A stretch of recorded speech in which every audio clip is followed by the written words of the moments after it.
everyone. So in today's tutorial we are going to learn how to do elongated stitch similar to the swatch here.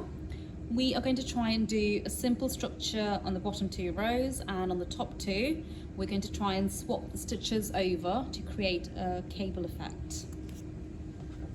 So on my machine I have casted on a few rows, I've casted on and knitted a few rows, and I'm going to try and go ahead and knit a couple more. The yarn that I'm using for this tutorial is a mercerized cotton 4-ply, and currently my tension is set on number 6. Okay, so the first thing I'm going to do is push all my needles forward, and at this point you've got to make sure that all of your latches are open. Now they should already be open when you push them forward, but if they aren't, you've got to go ahead and manually do it. And now I'm going to push my needles slightly over to the back where the stitch is just beyond the latch. So the stitch sits just behind the latch.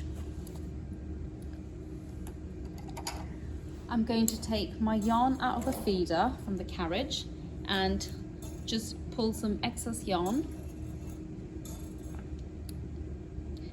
and lay the yarn over on all of my needles, and section by section pull each needle right to the back. So in theory we are manually knitting.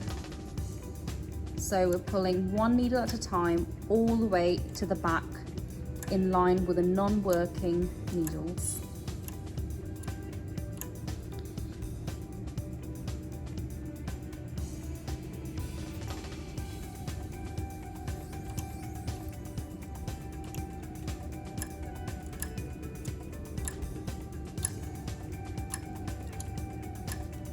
So when you do pull it all the way to the back, all it does is that it creates a longer stitch.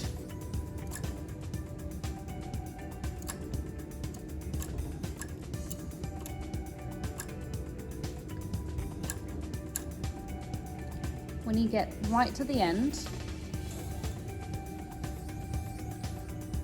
pull your knit down,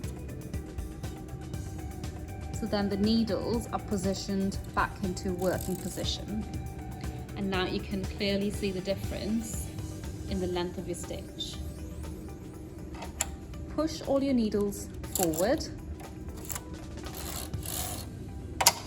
and on your carriage you've got to move the holding levers to 1.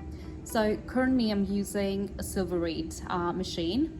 So if you're using silver reed, your cams go onto 1, which is your hold position.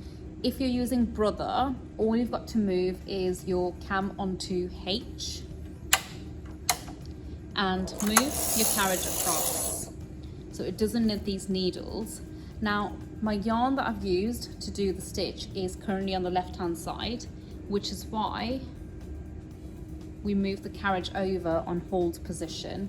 I'm going to go ahead and rethread my carriage. So I've put the yarn in the feeder and my cams go back onto normal knitting, so back from hold into normal, and I'm going to go ahead and knit.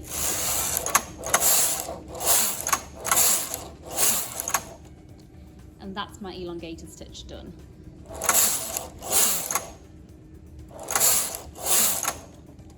So I'm going to repeat that, but this time I'm going to show you how to do a cable within the stitch. So I've pushed all my needles forward, pulling it slightly to the back where the stitches sit right behind the latch. I'm going to take my yarn out of the feeder, get a bit of excess out, lay the yarn all across my needles, and one by one manually push all of the needles all the way to the back of the needle bed into non-working position, and that's what creates the longer stitch.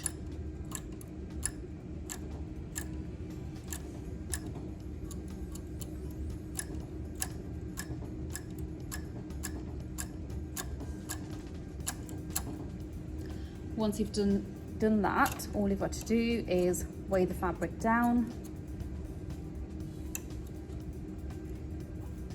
and ensure that all of your needles line up into working position. Now at this point, I am going to grab my 2-in-2 transfer tools, so my 2 prongs, and I'm going to go ahead and do my cables. So I am going to leave 2 stitches untouched on the edge and swap left over right. You do have to know how to do cables prior to this technique. So I'm doing a left over right transfer. You can do whichever cable pattern you like. You can do it 3-in-3. You can do a 1x3. Again, it's up to you.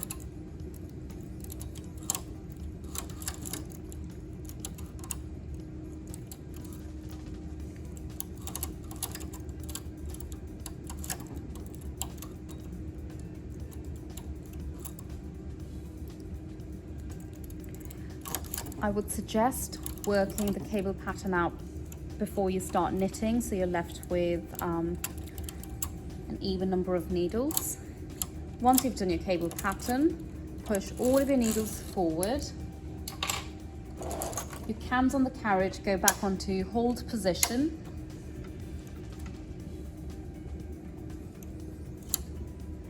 Which is number 1 on your silver reed and H on your brother.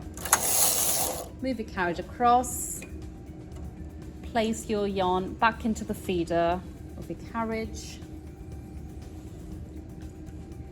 move your cams back into normal knitting, which is 2, and knit.